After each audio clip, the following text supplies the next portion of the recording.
Bueno, muy bien. Muy buenas tardes. Bienvenidos al Museo Arqueológico Nacional. Esta tarde damos comienzo al nuevo ciclo de conferencias sobre la actualidad de la investigación arqueológica en España, que es el cuarto ya de esta serie que iniciamos en el 2018. Todos los anteriores con bastante éxito y muestra de la vitalidad de los estudios arqueológicos en nuestro país.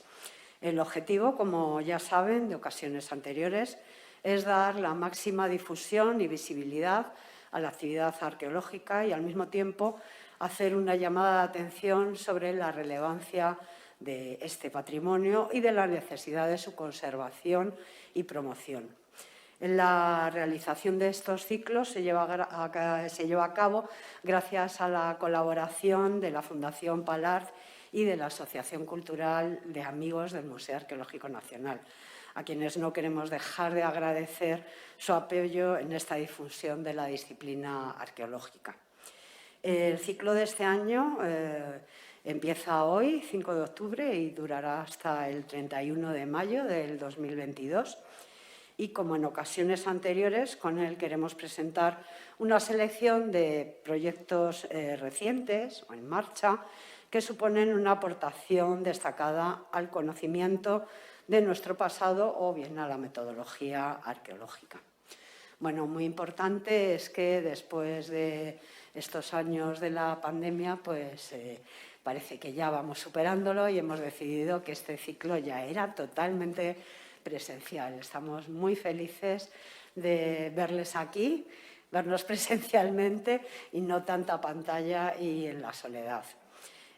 Bueno, para inaugurar este ciclo contamos hoy con la presencia de los profesores Alberto Lorrio y Mariano Torres Ortiz, a quienes agradecemos su participación con la conferencia Entre fenicios e indígenas, la ciudad orientalizante de Erna, Peñanegra, que está en Crevillente, Alicante. Alberto Lorrio Alvarado se doctoró en la Universidad Complutense de Madrid con una tesis sobre los celtíberos, etnia y cultura. Él es catedrático de Prehistoria de la Universidad de Alicante y académico correspondiente de la Real Academia de la Historia. Su investigación se ha centrado, sobre todo, en diversos aspectos de las sociedades peninsulares del Bronce Final y la Edad del Hierro, en el marco general del occidente de Europa. Y destacan sus aportaciones sobre celtas, celtíberos, el mundo fenicio y tartésico. Ha participado en numerosos proyectos de investigación con excavaciones en las ciudades celtibérico-romanas de Segóbriga, Ercábica, en Cuenca, y en la necrópolis tartésica de Medellín, en Badajoz, entre otras. En la actualidad dirige el proyecto Fenicios e Indígenas en el sureste de la península, Bronce Final, Hierro Antiguo entre el Vinalopó y el Segura, que incluye la puesta en valor de yacimientos como Peñanegra, la Alcudia en Elche, los Saladares y la Fonteta en Alicante. Por su parte, Mariano Torres Ortiz se formó también en la Universidad Complutense de Madrid, es doctor en Prehistoria y actualmente titular de esta especialidad en la misma universidad y coordinador de este área de conocimiento en el Departamento de Prehistoria, Historia Antigua y Arqueología. Sus líneas de investigación se han centrado en el estudio de la cultura tartésica, especialmente en el mundo funerario, aspectos sobre los que ha publicado numerosas contribuciones. Se ha especializado también en el estudio de la colonización fenicia, colaborando en el estudio de materiales del Teatro Cómico de Cádiz y, más reciente, de la Fonteta en Guardamar del Segura, en este último caso trabajando bajo la coordinación científica del profesor Alberto Lorrio. También ha sido miembro de un proyecto dirigido por el profesor Martín Almagro Gorbea sobre escultura ibérica fenicia en la península ibérica. En los últimos años forma parte de diversos proyectos dirigidos por el doctor Lorrio sobre las poblaciones locales y fenicias en el interfluvio Vinalopó-Segura, y es igualmente autor de numerosos libros, artículos y contribuciones presentadas en congresos nacionales e internacionales. Y yo no quiero ya robarles más tiempo, así que les voy a ceder la palabra. También me voy a sentar hacia abajo y así les dejo más espacio para aquellos que mantienen la distancia de seguridad puedan impartir la conferencia sin la mascarilla. Nada más. Bueno, muchas gracias y cuando queráis.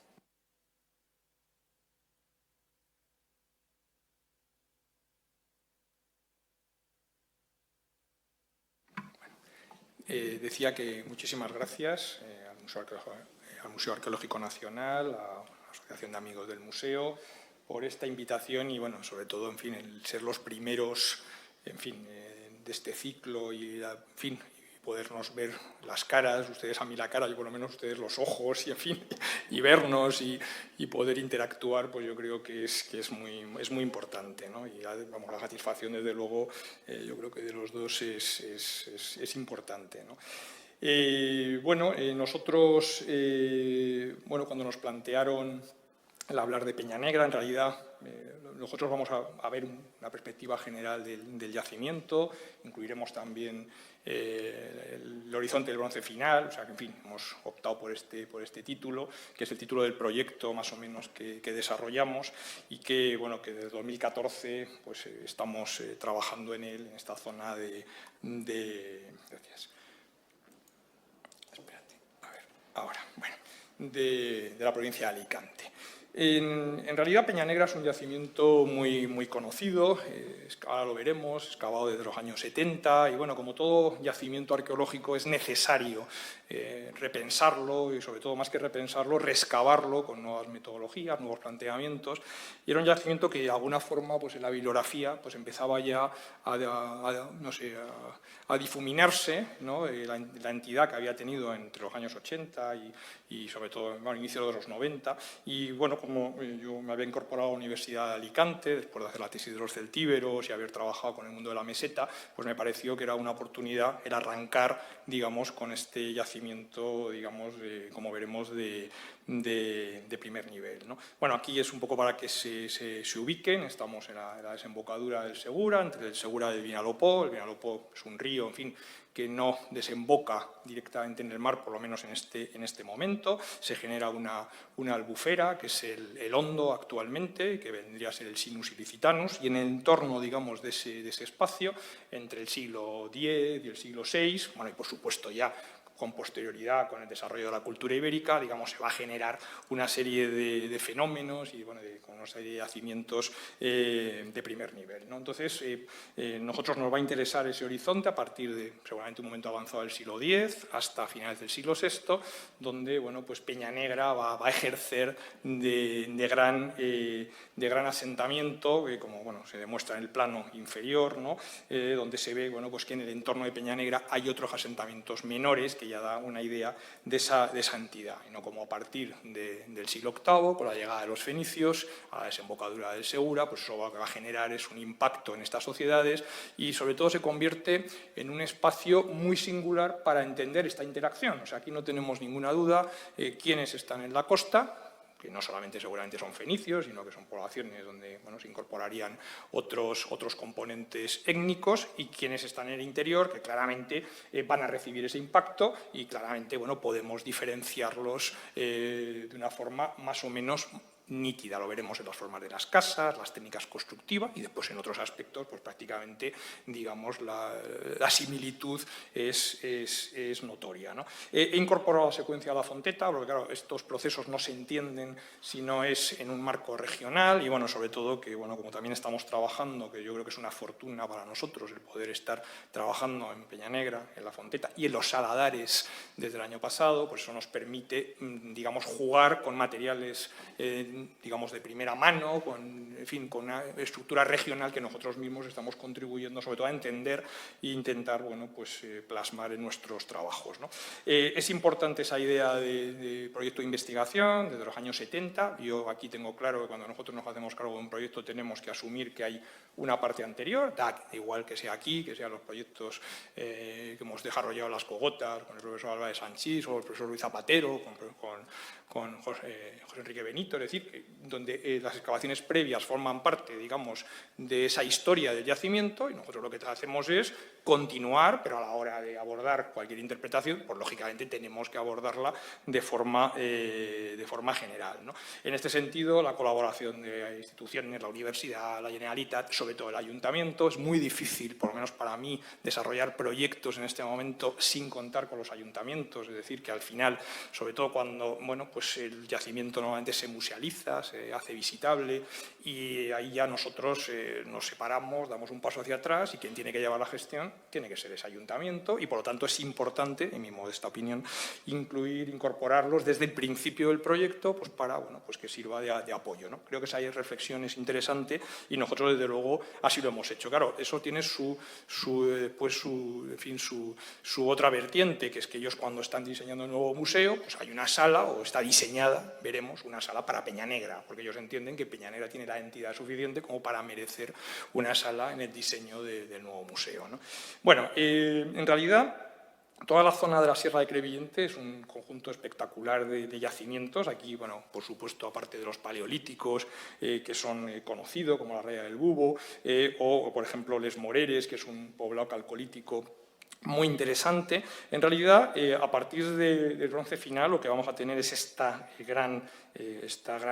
mole, que es el yacimiento de Peñanegra, que son unas 40 hectáreas, esto que está marcado aquí, con una serie de sectores. Tenemos un área funeraria, que es Les Moreres, contemporánea, digo, de ese poblado, independientemente de que sea también un poblado calcolítico anterior. La necrópolis está por encima de ese poblado calcolítico, lógicamente. Y después una serie de asentamientos, que veremos después, que rodean este núcleo, donde tenemos fortines, tenemos, en fin, toda una variedad notable de espacios, ¿no?, que nos dan una idea de la entidad que pudo tener este asentamiento. Y al mismo tiempo también complica, no ya digo la interpretación científica, sino sencillamente la musealización. Estamos hablando de 40 hectáreas en ese paisaje que ahora veremos, ¿no? Esta es la planta de uno de los fortines, ¿no?, publicado hace unos años. Bueno, esta historia en realidad empieza a los años 50. En realidad, a principios del siglo XX ya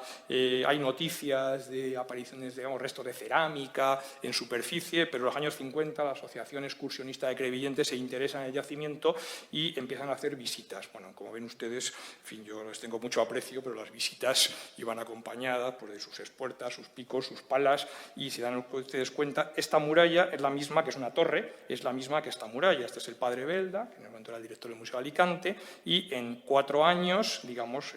digamos, la torre de repente era 2,5 metros más alta. Entonces, bueno, quiero decir que todo eso al final también altera el registro.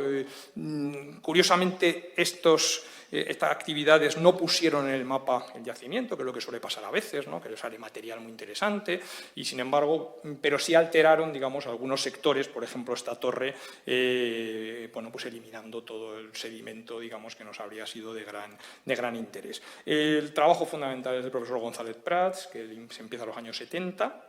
excava hasta 1987 en el yacimiento de Peñanegra, excava en otros yacimientos del entorno y sobre todo entre el 88 y el 91 en la necrópolis, con lo cual, digamos, publica muchísimo, porque ya que, bueno, es de estos investigadores que excava y publica, con lo cual esa información es de agradecer. Aquí seleccionado su tesis sobre el estudio arqueológico de la Sierra de Crevillente o la necrópolis de Les Moreres, con 150 tumbas, que después veremos, y a partir de 2014, bueno, esta es una foto de estas iniciáticas. Yo había hecho un libro sobre la cultura de Curénima con materiales de la colección Siret del MAN, y bueno, me interesaba el bronce final, y bueno, pues hablando con él, que era el máximo especialista, pues me dijo: Alberto, es que Peñanegra, es que realmente, en fin, prácticamente no hemos, lo que yo he excavado aquí es una mínima parte de lo que realmente se podría y seguramente es el yacimiento más interesante de la zona. Bueno, es interesante porque él ya genera una primera topografía, encuentra cosas tan singulares como este tesorillo de la Sierra de Crevillente, que aparece dentro de una de estas viviendas, excava algunas casas y sobre todo ya genera una secuencia entre el bronce final y el hierro antiguo y propone que ese núcleo de esa entidad pues tendría que ser la ciudad de Erna citada en el periplo, ¿no? Bueno, básicamente son esos dos horizontes, la cronología ya no es la que él propone, tenemos ahora nuevas fechas de carbono 14 que permiten subirla y bajarla, o sea, subir el inicio y bajar el final, pero que sí marca, digamos, una primera etapa, digamos, de ese bronce final característico de la zona del suroeste, con estas cerámicas incisas, rellenas de pasta, tan características, con esta metalurgia tan singular, que después veremos, y un hierro antiguo donde el impacto colonial, que ahora se entiende, cuando excavaba González Prat, no se conocía la Fonteta, entonces él hablaba de unos influjos fenicios que tenían que ser muy importantes, se planteaba que tenía que ser la zona del Bajo Segura, se pensó en la isla de Tabarca, pero no había materiales, y porque realmente el cambio que va a sufrir el yacimiento es absolutamente, digamos, notorio en todos los niveles de cultura material, de ideología, etcétera, transformándose en una verdadera ciudad orientalizante, aunque el término es discutido por algunos colegas, pero bueno, desde luego se orientaliza sin ninguna duda y manteniendo esa personalidad, ese carácter indígena inconfundible, ¿no? Bueno, ¿por qué Peñanegra? Pues ¿por qué? Pues porque Peñanegra tiene un control territorial absolutamente impresionante, es decir, la Fonteta está ahí, son 24 kilómetros de línea recta, teniendo en cuenta que esto es el Sinus Ilicitanus, que tendría bastante más agua, pues prácticamente estamos hablando de unos contactos con la costa que estaría pues, a unos 5 kilómetros, bastante menos que en la actualidad. En realidad se ve el campo de Cartagena, que no es una visibilidad real, o sea, no podríamos ver movimiento de barcos, pero sí puedes reconocer la topografía. Después tiene una orografía muy característica con estos dos barrancos que defienden perfectamente digamos, el yacimiento y que permite que ese carácter defensivo que buscan estas poblaciones lo ofrezca. Y después, curiosamente, digo curiosamente porque ahora parece que no, una disponibilidad de agua. Este es la Fonte del Poble, el barranco del Castellar, que es pues un núcleo de donde viene, vamos, de hecho hay unos canales medievales que ponen en uso toda esta zona y que realmente, bueno, pues el aporte de agua estaría asegurada, aparte de los aljibes que hemos encontrado nosotros de época orientalizante todos, ¿no? Desde luego la situación en la red viaria ahora parece mentira, ahora sabemos, tenemos las autovías, tenemos Elche, la conexión Elche con el Vinalopó es evidente, pero en este momento Peñanegra debió jugar un papel notorio y desde luego el encontrarnos con cartografía del siglo XIX donde este camino pasa por dentro del yacimiento es bueno, pues, bastante interesante porque la unión entre el Bajo Segura y la zona del Vinalopó era por Peñanegra, pero por dentro de Peñanegra. De hecho, tenemos las rodadas, que pensamos que son las rodadas de estos carros, digamos, de época histórica, no necesariamente prerromana. Además, siempre tenemos una, porque la otra va en la zona, digamos, perdida del camino, con lo cual no podemos hacer mucha métrica, pero sí nos estaría diciendo que efectivamente estamos en un punto de control. Y curiosamente, aunque lo que estamos viendo son estos dos muelas, las posibilidades topográficas para hacer un urbanismo desarrollado. Hay muchas vaguadas, evidentemente en esta ladera no tenemos evidencias, pero en toda la parte superior, en todas estas laderas, este es el sector 2 de González Prat, donde él identificó hasta 5 niveles de superposición. Este es un sector que hemos excavado nosotros, que es el otro modelo, a veces tiene superposiciones, y en otro caso lo que tiene son aterrazamientos con hasta 4 terrazas conectadas, todas funcionando en el mismo momento. Es decir, que es una forma de ocupar el territorio, a pesar de que hoy, claro, cuando vas allí, pues te sorprende, la gente piensa, aquí hay una ciudad, aquí puede haber un asentamiento de una cierta entidad, bueno, pues sí lo hay y de hecho prácticamente todos los sectores donde hemos tocado prácticamente hay materiales, o sea que realmente no es un hábitat disperso como se dijo en algún momento, sino todo lo contrario, ¿no? Claro, el paisaje hoy está muy desforestado. Claro, los estudios de Pilar Iborra, que es miembro del equipo, pues nos hablan de un entorno serrano con abundante caza. También estamos estudiando la fauna calcolítica, con lo cual podemos ver cómo efectivamente, bueno, pues parece que efectivamente en el calcolítico era más habitual y había una mayor variabilidad de especies, pero bueno, aquí vemos alguna de ellas, ciervo, cabra montés, jabalí, en fin, aparte de conejos y perdices y demás, que nos dan una idea de ese entorno que desde luego sería diferente o algo diferente al actual. Bueno, las especies domésticas, pues sobre todo a partir del Bronce final, un desarrollo de los ovicápridos frente al mundo calcolítico, que parece que es una cabaña más homogénea. Es interesante el poder jugar, por eso digo lo de releer, reestudiar. Años después, pues hemos tenido la posibilidad de que la misma zooarqueóloga ha podido estudiar los tres conjuntos, ¿no? Mientras que si esto se hubiese publicado a lo mejor en los años 80, digo el poblado calcolítico, pues tendríamos que estar comparando colecciones, que siempre es más complejo, ¿no? Entonces, eso nos permite, en fin, poder obtener esta información. Estos datos son de Elena Grau, que es catedrática de la Universidad de Valencia, que está haciendo el estudio antracológico, y lo que vemos es eso, que la vegetación es la típica del suelo termomediterráneo, bueno, había pinadas de pino carrasco, carrascas, encinas, matorrales, es decir, desde luego aquí sí se ve un medio mucho más forestado, con un entorno donde sería, digamos, más adecuado para la vida, o sea, para este tipo de especies, para la caza, y donde la agricultura tendría que desarrollarse en el campo de Crevillente, las zonas llanas, y nosotros realmente en Peñanegra, en los estudios carpológicos, pues hay, en fin, cereales habitualmente, hay vid, hay granado, por ejemplo, es decir, que nos está hablando ya en el inicio de la del hierro, nos está hablando de la introducción de estas especies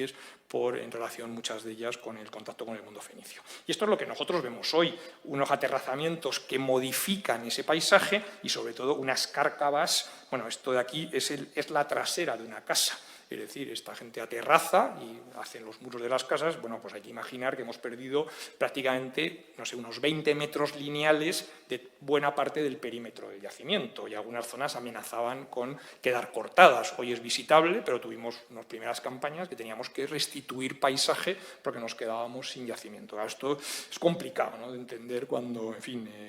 cuando trabajamos en otros yacimientos, en fin,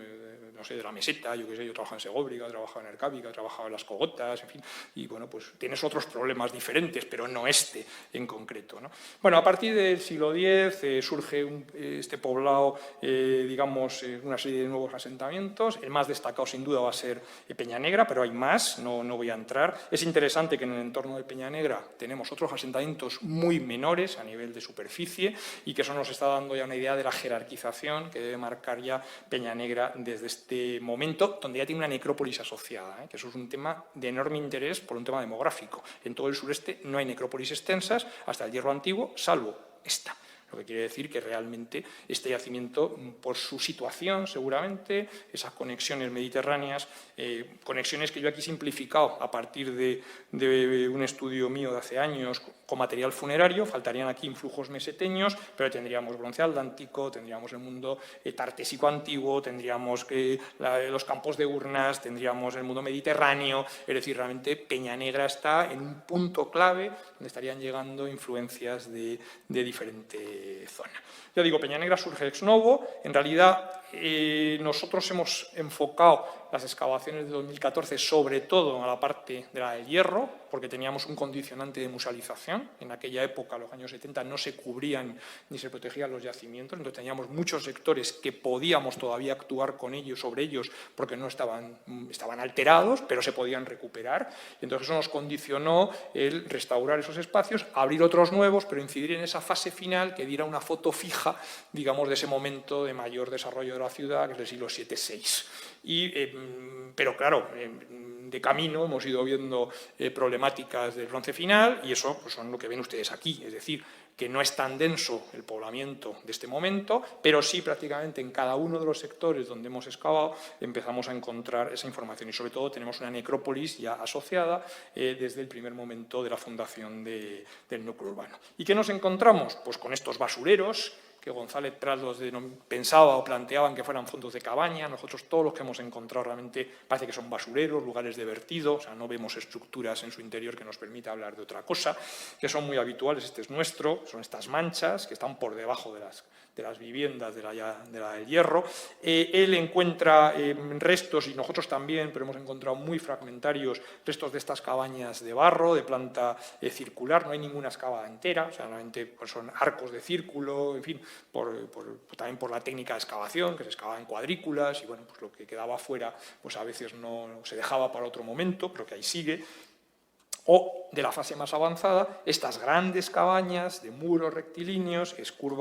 esquinas curvas, hechas con estas lajas verticales, digamos, que están marcando los muros, y en su interior, en este caso, un telar, y lo que inicialmente se planteó como un horno metalúrgico, pero que parece que es un hoyo de poste. Eso ya se discutió hace ya años. Y esas las técnicas, la forma de excavar, que era buscando sobre todo estratigrafía. Recordemos que en los años 70, en fin, no había un mundo orientalizante, ni tan siquiera teníamos fenicios en esta zona, en fin, no se entendía muy bien. Entonces, lo que había que buscar era ordenar el registro y sacar secuencias. Y eso es lo que se pedía en ese momento. A nosotros ya no nos piden eso, nos piden otras cosas, ¿no? Y eso es lo que condiciona, bueno, con telares asociados, que es un tema muy interesante y que, bueno, pues hemos podido reconstruir. En el interior de esa casa, una inhumación infantil, esta reconstrucción es nuestra, y un ovicáprido. Y aquí tienen el mapa de dispersión de los ovicápridos y de los de sacrificios, que a veces son sustitutorios, ha planteado por los sacrificios. No son sacrificios porque los neonatos, en mi opinión, mueren de forma natural, o sea que hay una discusión, en fin, no tenemos ningún dato al respecto, pero que es un fenómeno claramente conectado y que va asociado al ritual de la cremación. O sea, la cremación aparece en un pack donde en las necrópolis se entierran, se incineran, se creman los adultos, niños, algún neonato, y parte de esos neonatos se entierran, se inhuman bajo el suelo de las casas. Eso lo tenemos en Cortes de Navarra, lo tenemos en el mundo ibérico, incluso en el mundo celtibérico, y lo tenemos en Peñanegra. Y más abajo de Peñanegra ya casi ya no hay más evidencias, con lo cual aquí, más que pensar en un influjo fenicio, habría que pensar en ese paquete que vemos, ya digo, en todo el Valle del Ebro, en Cataluña, y que estaría llegando a esta zona. También estructuras, digamos, colectivas, como estos hornos que huelen a oriental y que están en estos horizontes todavía del bronce final, donde recordemos que están llegando ya las primeras cerámicas a torno, en forma de ánforas, el primer hierro, es decir, que está llegando ese primer impacto, aunque todavía no se transforma la sociedad. Bueno, las actividades artesanales, ahora va a seguir Mariano con ellas, las tenemos bien conocidas, con sobre todo la producción cerámica, con cerámicas a mano, con la llegada de las primeras, ya digo, importaciones a torno, con una importante artesanía en yeso. Peñanegra es un cerro en buena parte hecho de yeso y tenemos tapaderas de yeso, los suelos son de yeso, las paredes son de yeso, la pintura roja va sobre yeso, los techos son de yeso, tenemos cerámicas hechas de yeso, para la redundancia, tenemos fusayolas de yeso, en fin, es un mundo donde el yeso está muy presente, que es muy interesante, y después una importante actividad metalúrgica, pues ya estudiada por González Prat y por Marisa Ruiz Gálvez en los años, inicio de los 90, ¿no? Este es el repertorio, que, bueno, que tampoco vamos a insistir más, y estas son las famosas, porque, bueno, en fin, son muy llamativas, cerámicas incisas, impresas, rellenas de pasta blanca, que hoy sabemos que es yeso, está analizado, que daría un aspecto muy llamativo. Los análisis que hemos hecho son pastas locales, y yo que había estudiado toda la zona del sureste, que estas cerámicas decoradas normalmente son incisas, pero nunca tenían este relleno de pasta, pues al final, claro, coincidió que efectivamente las analíticas parece que efectivamente en Peñanegra se decoran así, y aunque parezcan muy llamativas, cuando te vas a la zona de Almería o a la zona de Murcia, ya lo que encuentras es estos mismos motivos, pero ya sin estas incrustaciones de pasta, con lo cual es interesante y que va asociado seguramente a temas de comensalidad, porque son cerámicas de una gran calidad.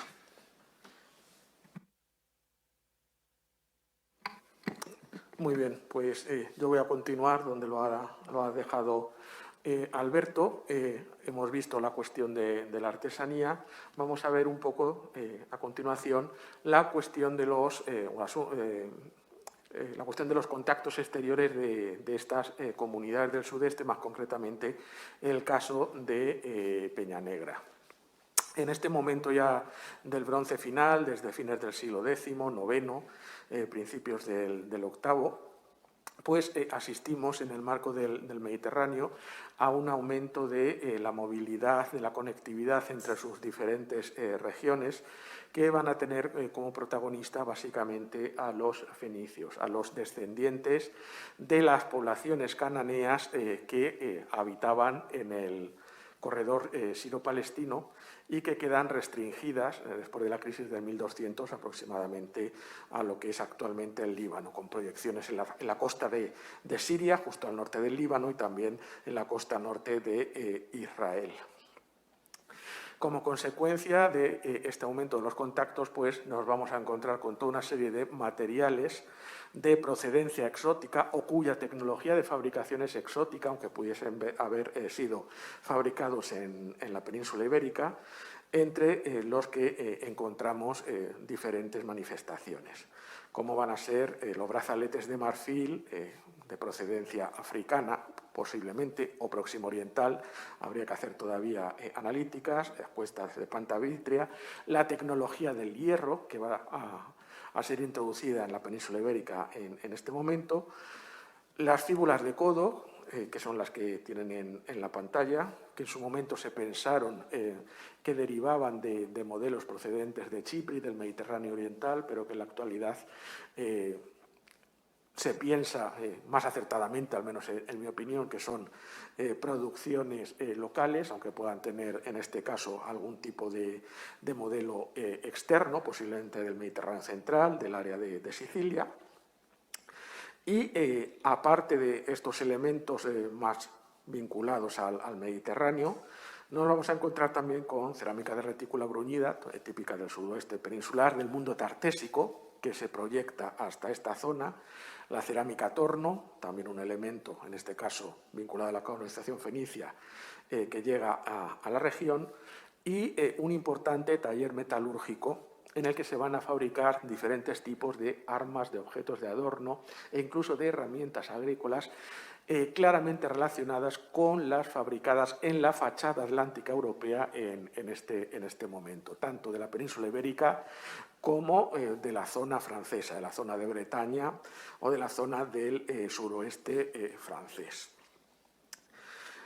Como comentaba, esos contactos con el suroeste lo tenemos bien atestiguado con la cerámica de retícula bruñida. Tenemos una que está indicando claramente esos contactos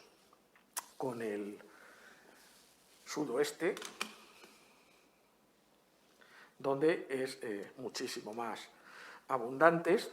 También, como comentaba, en el caso de la artesanía, el marfil de la Eboraria, tenemos evidencias de que hay producción local, porque tenemos desechos de talla, pero lógicamente la materia prima hay que obtenerlas desde fuera de la región, desde fuera de la comarca. Como digo, muy probablemente por la llegada de marfil africano o de marfil asiático, que ambos están, por ejemplo, ya documentados en la península ibérica desde el tercer milenio antes de Cristo, en yacimientos tan interesantes como Valencina de la Concepción y en concreto en el área del dolmen de Montelirio. Tendremos dentro del marfil un fragmentito de peine con decoración geométrica que tiene paralelos ya en este ámbito mediterráneo. La cuestión de la metalurgia, muy interesante, se ha recuperado un lote muy importante de moldes fabricados en piedra y de moldes fabricados en arcilla, que como les decía, sirven para fabricar objetos de una metalurgia claramente de tradición atlántica, digamos que es el lugar de fabricación más oriental de este tipo de metalurgia, con hachas de apéndices laterales o moldes para espadas que podríamos encontrar sin ningún tipo de problemas, por ejemplo, en la península de Lisboa, en Galicia o en la costa francesa. Y que nos están hablando de estas relaciones mediterráneas y atlánticas de Peña Negra en este momento de enorme conectividad. Conocemos más evidencias de esta metalurgia en el entorno de Peña Negra y en este sentido hay que destacar también el molde en piedra en arenisca de espadas de lengua de carpa, como las que pueden ver en el museo, las típicas del depósito de la ría de Huelva, o de hachas, en el caso del Bosch, pues asociados a estructuras negativas. Pues bien, después de esta etapa de contactos entre el siglo X y el siglo VIII, o principios del siglo VIII, a partir de finales de la centuria anterior, del siglo IX, inicios del siglo VIII, nos vamos a encontrar ya, en el caso de la península ibérica, con asentamientos permanentes de poblaciones fenicias procedentes del Próximo Oriente. Primero en el Golfo de Cádiz, en Huelva y en el área del castillo de Doña Blanca y de la propia Cádiz capital, en este ámbito, y también en la costa malagueña, en yacimientos como la Rebanadilla, bajo el actual aeropuerto de Málaga, o el clásico de Morro de Mezquitilla, excavado por el Instituto Arqueológico Alemán desde los años 60 del siglo pasado. Como comentaba Alberto, esta presencia fenicia estaba muy marcada precisamente en esta zona del Golfo de Cádiz y de Málaga, y eso no permitía explicar por qué en el Hierro Antiguo, por qué en los siglos VII, VI a.C., incluso fines del VIII,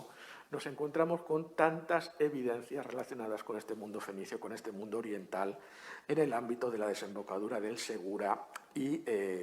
del interfluvio Segura-Vinalopó. Pues bien, en los últimos años ese interrogante ha quedado respondido por los hallazgos en dos importantes yacimientos existentes en el curso bajo del Segura,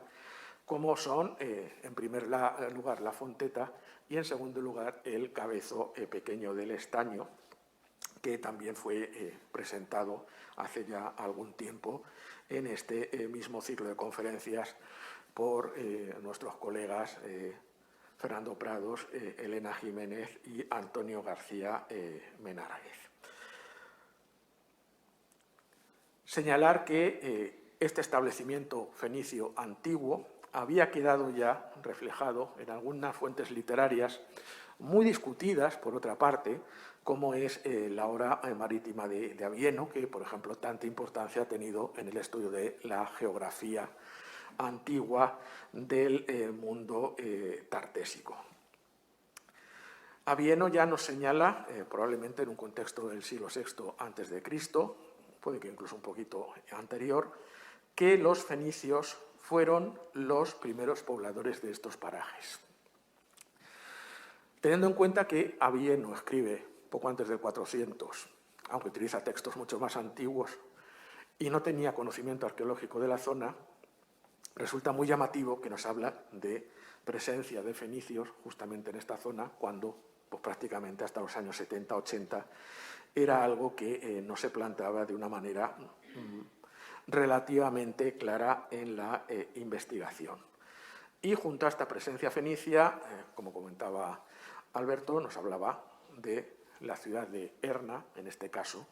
identificada ya por el profesor González Pras, el excavador original, con el primer excavador de Peña Negra, en este caso con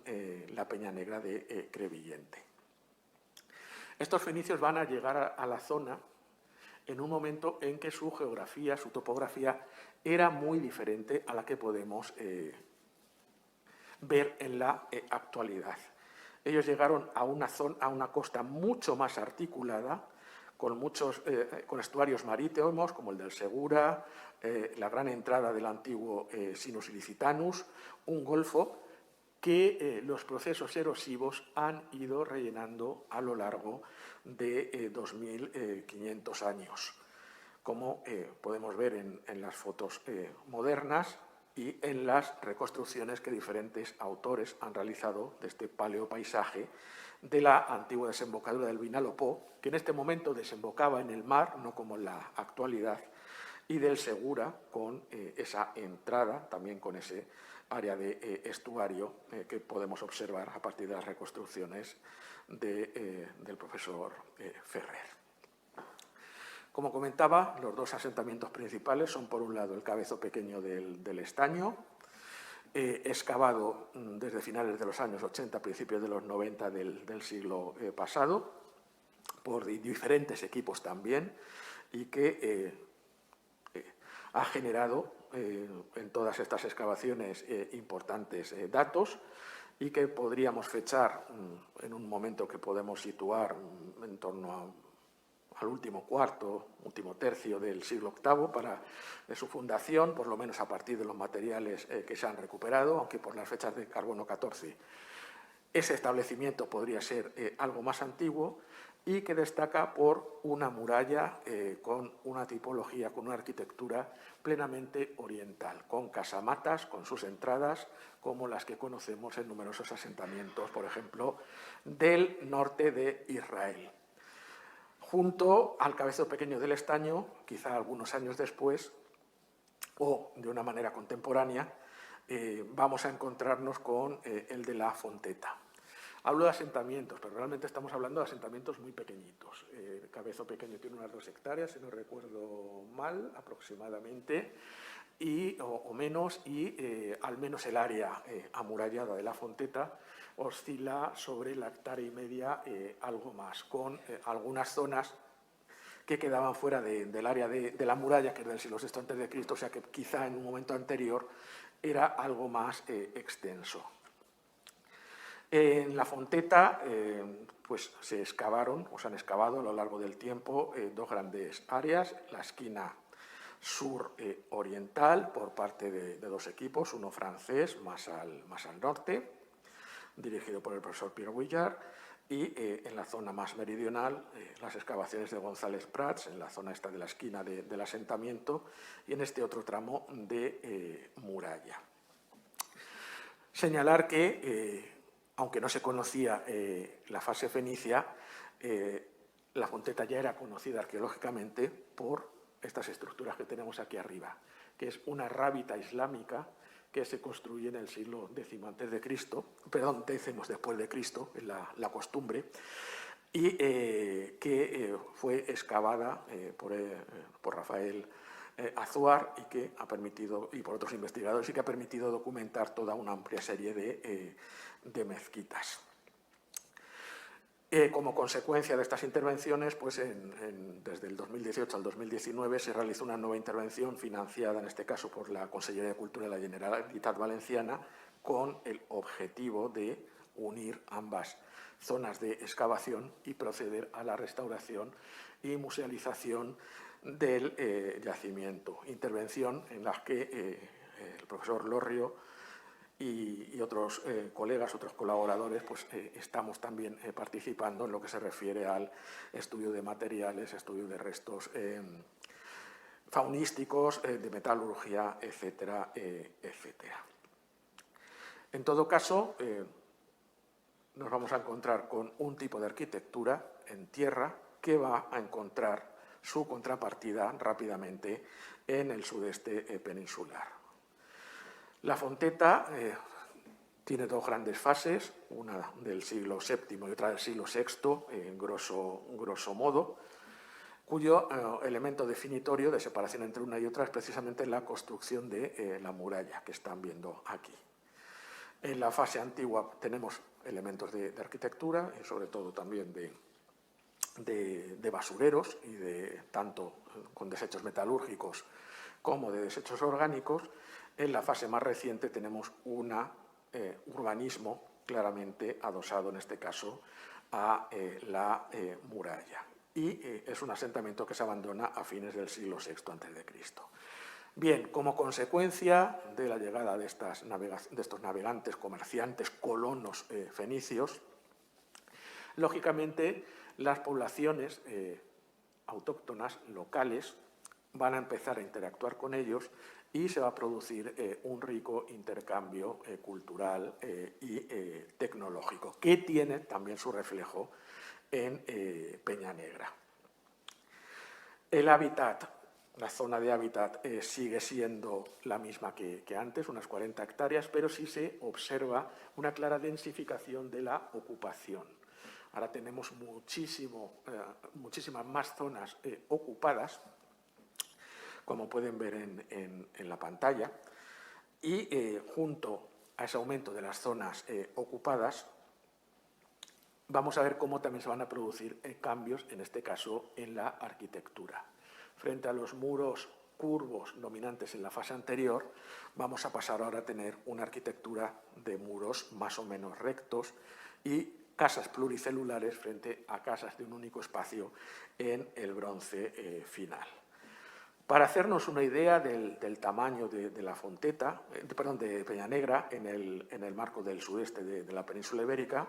pues si lo comparamos con otros yacimientos del entorno, un entorno relativamente amplio, vemos cómo,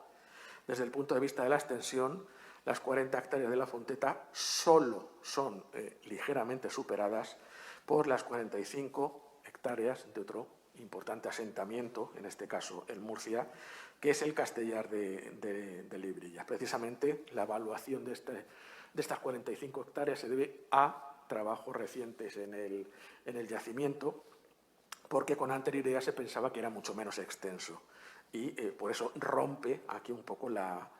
línea de ranking del resto de los asentamientos. Aquí tenemos lo mismo con Saladares, se pensaba también que era pequeñito, ahora sabemos por las últimas intervenciones que es algo mayor, y en este caso la Fonteta, con las 2,2 hectáreas, con las ocupaciones extramuros o la hectárea del cabezo pequeño del estaño. Junto a esta densificación de la ocupación, nos vamos a encontrar también con la construcción de toda una serie de fortines que van a servir para dominar visualmente todo el entorno de Peñanegra y controlar también sus accesos y las vías de comunicación, lo que convierten precisamente al yacimiento, a este asentamiento, en el principal centro rector de la zona. Estos fortines, de los que hablaba, pues tenemos ejemplos en el Cantal de la Campana o en Les Barricaes, que han sido excavados recientemente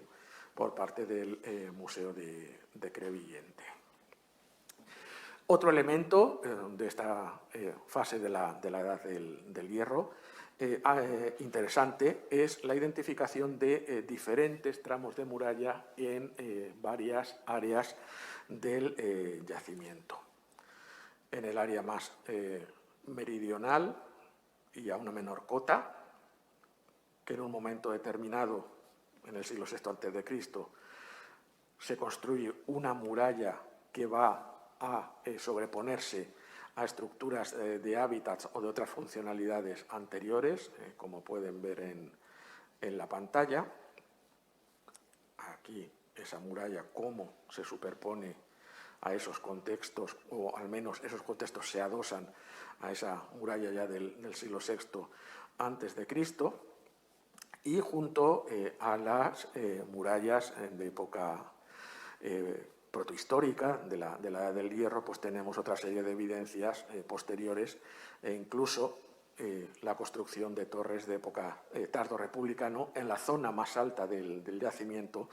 que es el Castellar. Estamos hablando ya del siglo I a.C., probablemente una estructura de época sertoriana que indica cómo sigue existiendo el valor estratégico del lugar y la frecuentación, incluso en época romana, como también queda atestiguada por una cerámica sigilata, en este caso por un grafito. Importante es también la visibilidad, el control del territorio, como los comentaba. Se abre hacia la costa, tendría contacto visual con el asentamiento fenicio de la Fonteta, y desde Peñanegra se observa básicamente pues, toda la zona del Hondo de Elche, de la hondonada de Elche.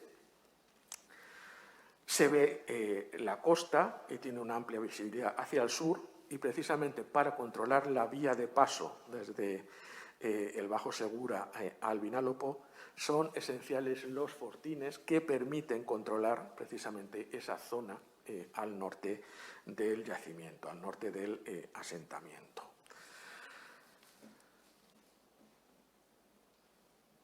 Como consecuencia de estos contactos con el mundo fenicio, pues vamos a tener influencias claramente orientales, probablemente con individuos de origen fenicio que están viviendo en Peña Negra. Como sabemos que ocurre al contrario, hay individuos indígenas, personas que viven en asentamientos fenicios, que van a introducir toda una serie de novedades en el ámbito tecnológico, como la cerámica a torno, la introducción de la escritura con este grafito, que se lee Abdeshmun, siervo de Esmun, en un plato a torno de pasta local, evidencias de escritura del sudoeste y elementos de carácter religioso como escarabeos, amuletos de prestigio, como esta laminita de oro decorada con un troquel, huevos de avestruz, vasos de alabastro. Como digo, en el ámbito de la cerámica, la introducción del torno de alfarero va a suponer una revolución, un gran cambio en los elencos materiales de la zona, y nos vamos a encontrar con toda una serie de elementos como urnas, platos, lucernas para la iluminación, morteros probablemente para machacar alimentos, y también se ha planteado para machacar hierbas que mezclar con el vino y que este fuese mucho más sabroso, más aromáticos, en parte fabricados en el yacimiento, en parte importados desde otras áreas del sur de la península ibérica, probablemente de la costa de Málaga, Granada, Almería. Aquí tienen un detalle de la banda que hemos visto antes, con el troquel, en este caso, que serviría para su decoración, y cómo se adoptan elementos, imágenes, iconos procedentes de este mundo oriental, como las palmetas e incluso la forma de representar las aves. Se generan o se generalizan otro tipo de objetos, como las fíbulas, que nos están indicando cambios en las formas de vestir, los sellos decorado, que también nos podrían estar indicando elementos vinculados con la administración. Desde el punto de vista arquitectónico, se produce una importante reorganización del asentamiento. Es en este momento cuando encontramos la mayor cantidad de terrazas que permiten generar espacios planos sobre los que construir las casas, como pueden observar. Aquí tienen los detalles de algunos de estos muros de aterrazamiento de diferentes sectores del yacimiento, del asentamiento, y, como les comentaba antes, frente a las viviendas de un único espacio y de muros curvos, ya sean de planta circular o ovalada, viviendas de muros rectos construidas a la fenicia, entre comillas, con los zócalos de piedra y los alzados en adobe o en barro. Unas casas que cuyas paredes estaban también decoradas con motivos pintados, y también tenemos evidencias de las cubiertas fabricadas en yeso y que muestran las improntas precisamente de esos tejados fabricados en materia vegetal. Las investigaciones efectuadas en los últimos años pues, han permitido plantear, aunque sea de una manera hipotética, una organización funcional del asentamiento, con una zona de ciudadela en la parte más elevada del mismo, una serie de estructuras que veremos, diferentes áreas residenciales, aunque algunas con estructuras realmente complejas, y retomamos la hipótesis ya planteada en su momento por el profesor González Praz de la existencia de un barrio artesanal fenicio en la parte más occidental y en la cota más baja del asentamiento, como pueden ver aquí, y que podría seguir modelos bien atestiguados en Oriente y en otros lugares del Mediterráneo de la existencia de barrios comerciales fenicios vinculados precisamente a estos asentamientos. Aquí tienen un detalle de este último elemento, del posible barrio fenicio, con la zona de almacenamiento. Es aquí donde aparece el plato con el grafito fenicio. Tenemos también estas barras lingotes, que son un elemento importante de la metalurgia del asentamiento, y la presencia de marcas que nos están indicando también por las. evidencias de sistema de administración. Volviendo a esa zona alta, esa zona de Acrópolis, pues en las excavaciones de los últimos años se ha podido excavar una amplia estructura con varias habitaciones, con un área de almacén, con una planta en parrilla típica de este tipo de estructuras en el interior, y otro almacén circular, en este caso, o almacenes circulares, en este caso, en el exterior. Parte de esta estructura pues, se habría perdido, en este sentido, por los procesos erosivos que se han planteado anteriormente. Un poco más abajo, en este sector 3, en este sector de la Acrópolis, pues también se ha excavado en los últimos años esta gran casa de varias habitaciones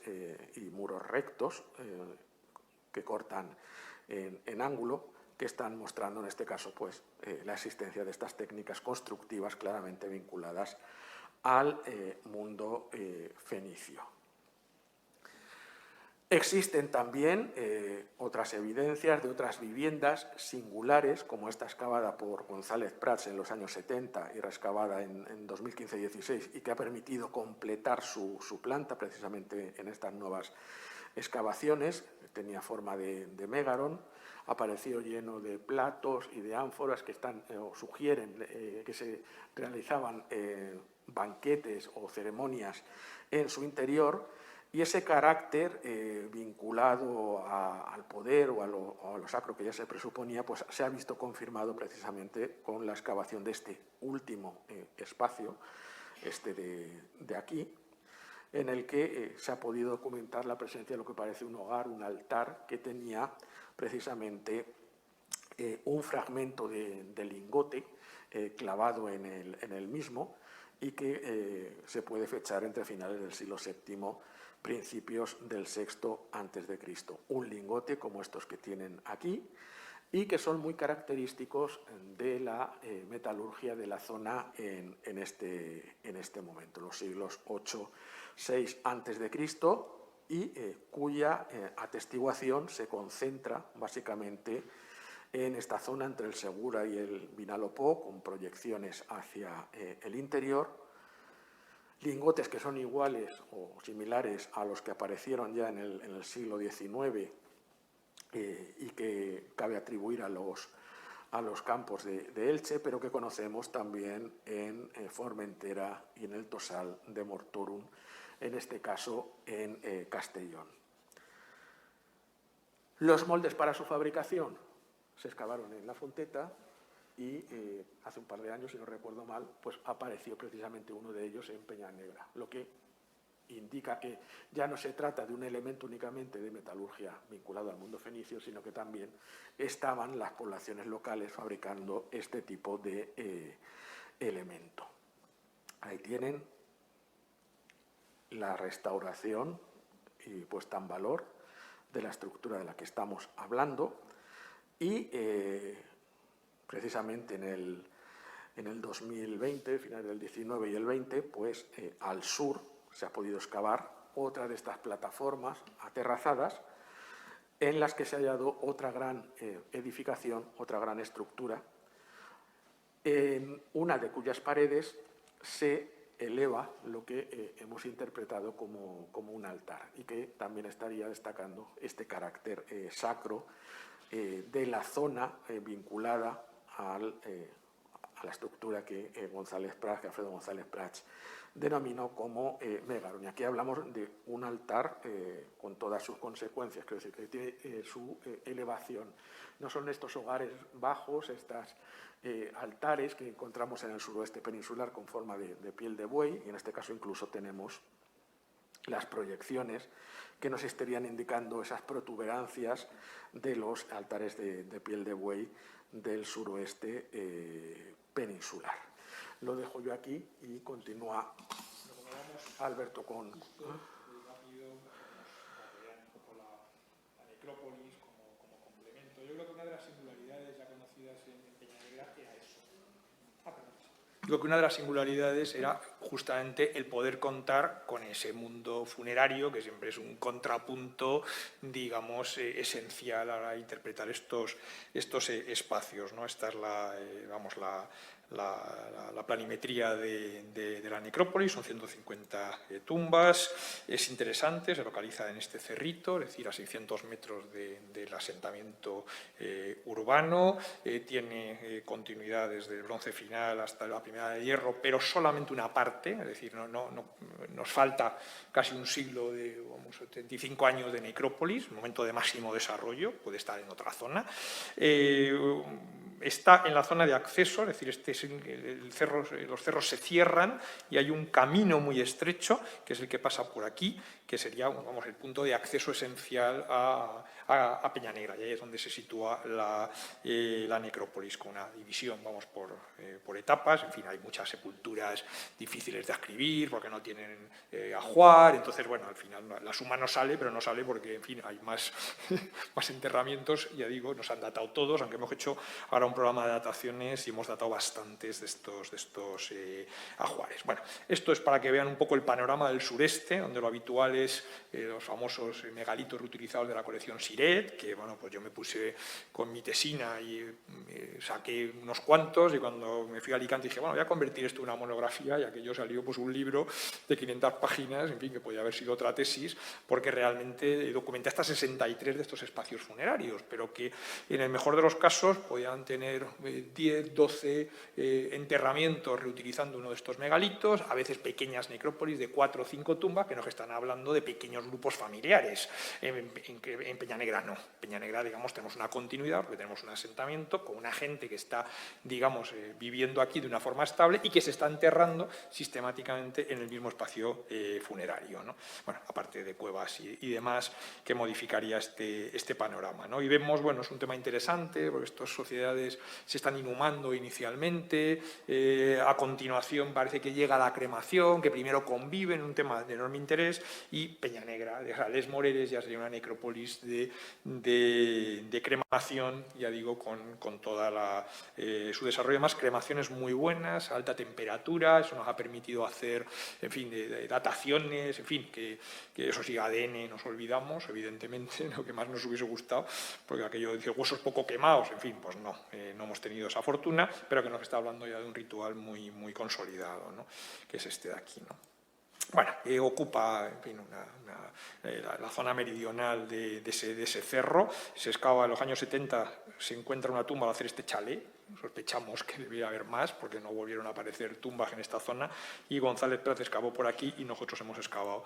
por aquí. Bueno, estas son nuestras tumbas, pues para documentar que la necrópolis no estaba agotada. Nosotros excavamos aquí en los años 2016 y dándonos cuenta de un problema, que todo lo que excavemos en estos sectores, las tumbas están clavadas en los niveles calcolíticos. Entonces, claro, desde el punto de vista patrimonial es una locura. Pues estás excavando, te encuentras una cabaña calcolítica, que si la excavas te metes en una dinámica mucho más compleja. Entonces, realmente, por ahora, digamos, la idea es preservarlo, saber que hay más sepulturas, pero sobre todo hacer un plan integral en algún momento con la excavación del asentamiento calcolítico, su musealización y su incorporación. Es interesante esas dos fases, ¿no? Esta es la fase del bronce final, con estos grandes túmulos, este de aquí y otro aquí muy arrasado, y estas estructuras que están en rojo, que son como encachaditos, con la urna, la tapadera, ajuares muy simples, que son los habituales por otro lado. Esta gente no se entierra con armas, en fin, se entierra pues con brazaletes, con collares de vidrio, de pasta vitria, perdón, normalmente de bronce, de piedra, a veces de cornalina, a veces de caliza, a veces hay cuentas de plata, alguna de oro, pero digamos que son ajuares que son iguales en esta zona, en la zona de Granada, la zona de Almería, o sea, no hay una gran diferencia en este horizonte, que son estos de aquí, estos túmulos y estos encachas. Los túmulos estaban expoliados de época, con lo cual no sabemos realmente si son los elementos fundacionales de la necrópolis o no, que eso siempre es un problema. funcionan a modo de mausoleos. Es decir, esa idea que teníamos de los megalitos reutilizados excavados por Siret sería pues, algo parecido, donde tendríamos un encachado, digamos, en este caso, hecho, digamos, ex profeso, y en su interior, pues esta seguramente sería la tumba más destacada, es un adulto varón, 1.700 gramos de cremación, o sea, es espectacular, con un vasito de ofrendas. Los enterramientos de varones no tienen normalmente ajuar metálico ni de otro tipo, con lo cual ya el hecho de tener ese vasito ya le diferencia una urna de gran tamaño, y después enterramientos dobles de la mujer, niño, que, bueno, que se estarían vinculando a ese espacio, ¿no? Este sería un poco una de esas estructuras familiares, por eso decía antes lo del ADN, al no poder hacerlo, va a ser interesantísimo saber si, en fin, todos son familias, si hay uno que rompe, uno de estos que rompe la tumba, si es un allegado, si es, en fin, alguien que se asocia sin tener relación, o si la tiene. Es decir, sería muy interesante, aunque esa lectura pues nosotros no podemos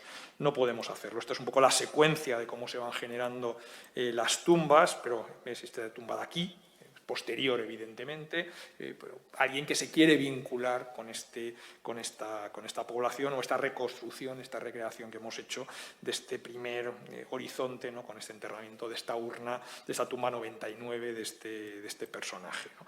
A veces son tumbas dobles, triples, pero dentro, o sea, cada urna funciona con una especie de espacio funerario, en este caso una mujer, un hombre y un niño, es muy habitual, con estos adornos que comentaba, a veces dobles, a veces triple, y a partir del Hierro Antiguo la necrópolis se desplaza, o sea, realmente empezamos a tener tumbas, ya no hay tumbas triples, alguna doble, individuales, son tumbas más, digamos, de mayor entidad arquitectónica y muy monótonas. Es decir, hemos visto en el poblado huevos de avestruz, hemos visto en el poblado vasos de alabastro, cualquier necrópolis que se precie, y yo he publicado Loma de Boliche, que es la colección Siret, que es una necrópolis pobre, y ahí tendría 2 o 3 huevos de avestruz. Aquí no. Es decir, no cuadra la sociedad, digamos, de Peña Negra, con esa riqueza que estamos viendo, con la gente que se está enterrando aquí. O sea, que aquí nos falta ese horizonte que sería el lógico, donde veríamos esos elementos de importación, que aquí prácticamente están ausentes, ¿no? Con lo cual, es un tema interesante pues, para seguir buscando, porque efectivamente nos faltaría ese horizonte, por supuesto, del sexto, seguramente con las tumbas de cremación primaria, y desde luego con las tumbas de mayor entidad del siglo VII. Otra recreación, digamos, de una tumba, no sé si es la 25, es decir, otra tumba real, ¿no? Con el ajuar, y esos encachados característicos de este horizonte del siglo VII fundamentalmente, ¿no? Esta es muy interesante porque esto es una urna de tipo Cruz del Negro que se introduce dentro del túmulo. Claro, puede ser que esa zona ya estuviera, digamos, desocupada, pero estas cosas suelen ser intencionales. Es decir, alguien se quiere vincular, seguramente de forma intencional, quizá un personaje foráneo, con lo que parece que es la sepultura más destacada. Antes decíamos, este será un allegado, pues aquí claramente no es un miembro de esa familia o de ese grupo, porque ya ha pasado mucho tiempo, esta tumba, digamos, estaba ya expoliada de época, pero aquí hay una intencionalidad de buscar ese túmulo, digamos, a la hora de enterrarse. Bueno, esto sencillamente es para que vean, tenemos mujeres, tenemos hombres muy equilibrados en la del hierro, más mujeres que hombres en el bronce final, tenemos niños, muchos, tenemos neonatos, muchos, para lo que es este tipo de documentación, a gente, bueno, adultos, varones, en fin, alguna persona de una cierta edad, pero bueno, la necrópolis que da bastante información y que estamos releyendo, aunque bueno, pues se publicó en su momento con un estudio de Paco Gómez Bellar, ¿no? Y bueno, el final, pues nosotros a finales del siglo VI, ¿no? Empezamos a detectar, en fin, que una serie de procesos que van asociados a la presencia masiva de estas puntas de flecha, que aparecen en estos asentamientos sobre todo. Normalmente el criterio es que cuanto más puntas, más entidad del asentamiento, es el criterio que se suele plantear en otros escenarios, y bueno, nada más que la dispersión ya se ve que Peña Negra y Fonteta son los dos núcleos, digamos, más destacado. En Fonteta, digamos, aparecen en toda esta zona. De hecho, estas de aquí aparecen asociadas a los momentos finales del asentamiento, o sea, no a la construcción de la muralla, sino los finales, que eso también es interesante, esas en concreto. Estas no necesariamente aparecen a lo largo de la secuencia. Nosotros hemos encontrado otro conjunto de 7 en esta zona. Es el arma esencial, vinculado con asedios, etcétera, en estos momentos, con estos arpones, pues para que a la hora de arrancar, digamos, genera un desgarro, o sea, siempre el hombre, no, en fin, el ser humano siempre pensando bien, en fin, no sé, obviamente, ¿no? O sea, para generar la mayor daño posible, obviamente. Y en Peñanegra, digamos, su presencia, sobre todo en las áreas periféricas, es notable, con estas murallas. Esta es interesante porque es esta de aquí, que vemos cómo se asienta sobre un antiguo aljibe. O sea, de nuevo la muralla se monta de una forma rápida, en fontetas sobre vertidos, aquí directamente sobre estructuras, da igual, tienes que cerrar el poblado de una forma urgente, entonces da igual dejar barrios fuera, y ese fenómeno lo vemos en los dos espacios, y que situamos hacia el último cuarto aproximadamente del siglo VI, y que ahí nosotros situamos, por ejemplo, este tesorillo que estaba enterrado fuera de una casa, en un hoyo. Hay un broche de cinturón, que ahora veremos, muy espectacular, que estaba en un hoyo enrollado debajo de una piedra. En fin, no parece que sea el lugar más apropiado para proteger un elemento tan distinguido como puede ser ese broche, que es este de aquí, este broche que tiene un cinturón, digamos, bastante más largo y que estaba enrollado y protegido en este sector, en el sector 7, debajo, ya digo, de una losa, y que forma parte de toda una dinámica, un tipo característico de broches de cinturón, generalmente asociado con varones, es interesante, frente al modelo de placa con varios garfios, que es el modelo tartésico, que suele ir asociado con mujeres, o sea que, en fin, hay un tema también de género muy, muy interesante, menos este, que es un broche de este tipo, en Alemania, en una tumba de una princesa, pero ya fuera de su contexto, fuera de los circuitos habituales, donde seguramente el valor que tiene como elemento de prestigio, digamos, pasaría por encima del valor social o de género, en este caso, que podría tener. Y para que vean un poco el tema, el yacimiento es visitable, obviamente no está vallado, son 40 hectáreas, sería una locura. Hay gente que dice, ¿cómo no vallas esto? Pues porque es imposible, lo único que genera es un problema al visitante, eso sería una locura, y lo que hemos actuado en diferentes zonas, estos sectores, por ejemplo, ya estaban excavados, nosotros lo que hacemos es rescavar ese espacio, sacamos nueva información porque lo ampliamos, por lo tanto reconstruimos datos a lo mejor paleoambientales que a su excavador en su momento pues, no le interesaron, o en aquella época pues, nos hacía flotación, por ejemplo, para recoger semillas o cosas de este tipo, bueno, pues hemos ido, veis, esta es la planta de la excavación de González Prat, esta es nuestra excavación donde identificamos el cierre de la casa, que aquí no se identificaba, identificamos un segundo departamento, es decir, que tenemos nuevos datos, pero al mismo tiempo recuperamos ese espacio que si no, al final, pues lo tendríamos que haber tapado o asumir que se iba a perder, ¿no? O este espacio aquí, que no solamente lo hemos rescavado, sino lo que era el acceso, nos ha permitido entender. Bueno, pues este espacio seguramente es el único que tiene un banco corrido, hay cientos de platos, es decir, que no es lo habitual, seguramente es un espacio muy concreto y además es un episodio quizá vinculado con los momentos finales, en fin, pienso en el altar de Capote y todo el entorno con esa amortización ritual en un momento muy concreto, porque no es normal. El profesor González Prat me decía que esto, en fin, que iba a tener mucha suerte, yo en cada casa no encuentro nada, en fin, en cambio él sacaba unos ajuares espectaculares, estamos encantados de estar en Peñanegra, pero quiero decir que es que seguramente estos espacios, este o el sector 7 que él excava y que es un barrio artesanal, tiene unas características que no tienen otros espacios que son los que nosotros hemos trabajado, ¿no? Eso es lo que denota es la variabilidad. Y muy brevemente, pues viene mucha gente, esto es la televisión, un programa de hace 2 años, ellos hicieron 5 programas para la aventura del saber, esto es el Geolodía, en fin, con 1000 y pico visitantes, es decir, que es un yacimiento que tiene bastante tirón. Este es el Museo de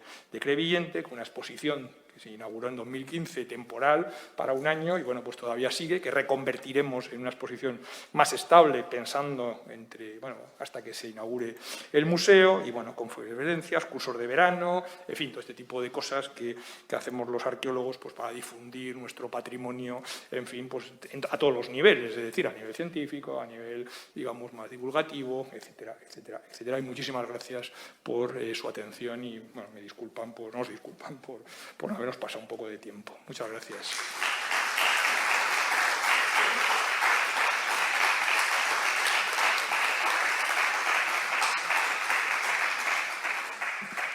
Muchísimas gracias por la excelente conferencia. Si hay ahora alguna pregunta, algún tema que les llame la atención, sí.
Exactamente, eso baja la Edad Media, pero nos acerca a lo que era la realidad de esas sociedades. Muchos niños que normalmente en estas metrópolis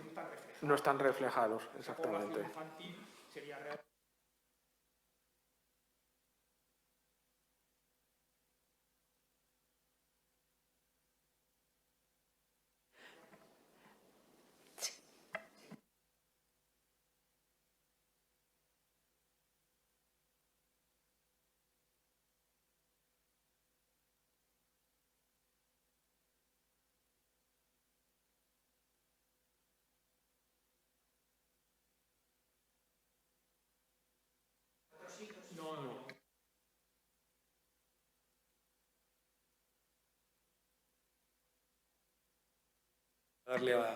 Vamos a ver, lo que tenemos en, por ejemplo, Fonteta se abandona.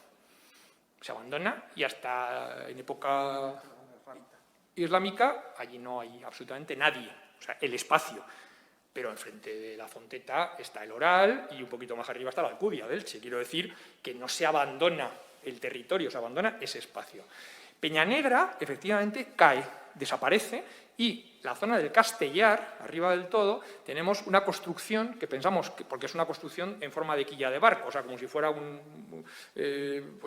barco, de época ibérica, tiene que ser un elemento ritual, o sea, no una especie de lugar de culto. O sea, que en el siglo V alguien se sube a la zona del Castellar y hace unas ofrendas en ese contexto, ¿no? Como hemos visto en otros asentamientos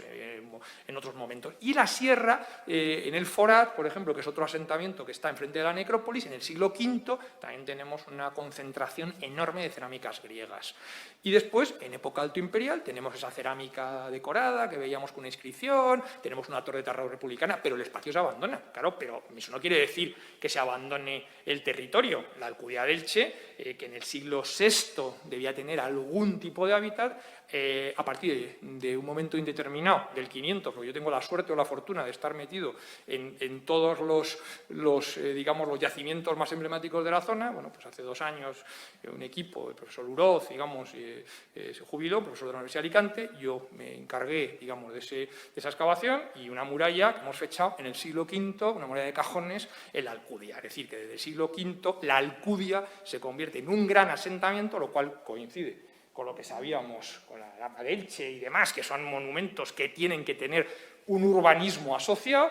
Y claro, eso quiere decir que la caída de Peñanegra lo que hace es que el centro de gravedad, que estaba en la Sierra de Crevillente, se traslada al Bajo Vinalopó, a la Alcudia de Elche, que desde el siglo V se convierte ya en el nuevo centro jerarquizador de toda esa zona, y lo que hay es una eclosión de lo ibérico, con una multiplicidad de yacimientos que van a... Pero ya Peñanegra, por eso el periplo tiene que estar... O sea, tiene que ser de ese momento, es decir, la noticia, porque ya en el siglo V ya no hay noticia de que nadie hubiese vivido en la Alcudia, en la Fonteta. Ya no hay noticia de que hubiera una ciudad que se llamaba Erna, porque ya habría pasado y ya tendrías otra realidad muy diferente. Yo creo que eso es muy interesante a la hora de mezclar fuentes y de ver que efectivamente los arqueólogos, bueno, pues tenemos que utilizar todas las herramientas que tenemos a nuestro alcance.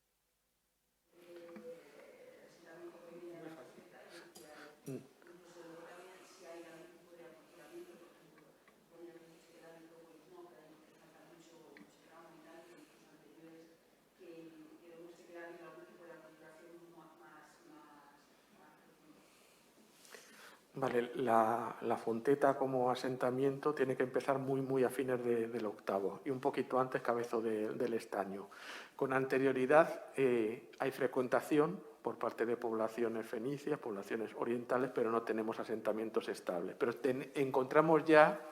esos elementos exógenos en la zona. Pero realmente cuando se produce el proceso de aculturación fuerte es precisamente a partir del establecimiento de las colonias estables. Cuando la interacción, lógicamente, hay mucho más gente allí y es mucho más intensa. Y es en este momento cuando se produce la adopción de la tecnología de la cerámica a torno por parte de las poblaciones locales, de la adopción de esa arquitectura de muros rectos y de viviendas pluricelulares de tradición oriental, vinculado también a la arquitectura de la tierra que podemos relacionar precisamente con estos grupos, que luego lo tienen que adaptar, porque la topografía de Peña Negra no es desde luego la ideal, ni mucho menos para colocar un asentamiento en plano, con calles bien ordenadas y con manzanas.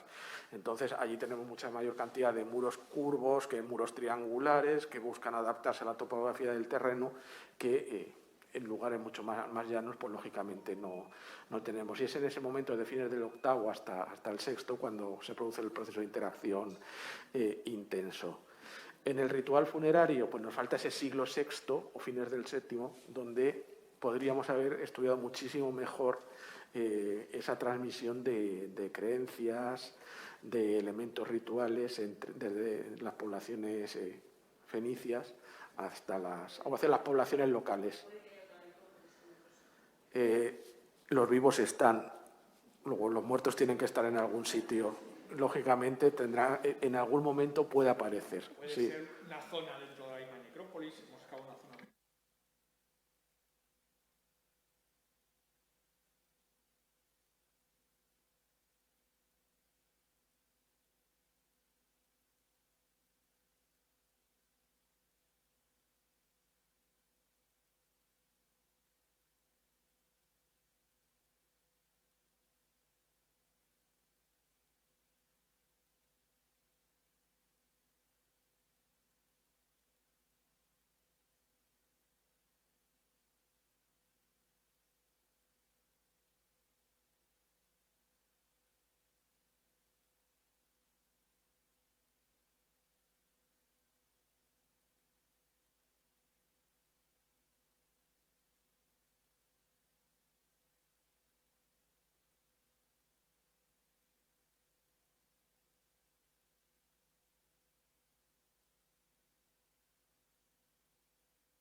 Muy bien. Sí.